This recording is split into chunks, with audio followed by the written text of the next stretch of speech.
Habang tinatahak natin ang C5 galing service road, laking gulat ko ng pagliko ay i-start na ng traffic.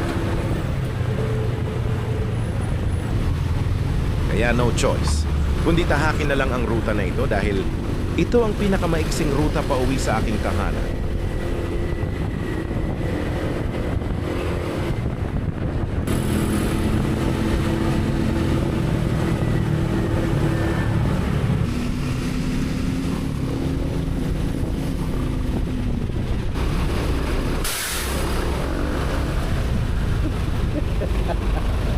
Tangera. Ang gulatin. Habang tinatahak natin ang traffic, ang pag-aakala ko ay may disgrasya o may nasiraan na sasakyan.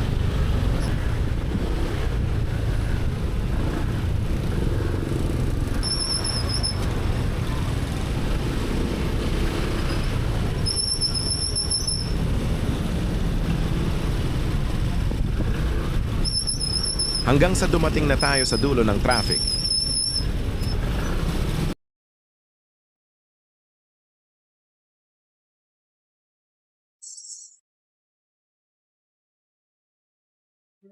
Wow, tanga. Ito pala yung cause ng traffic eh.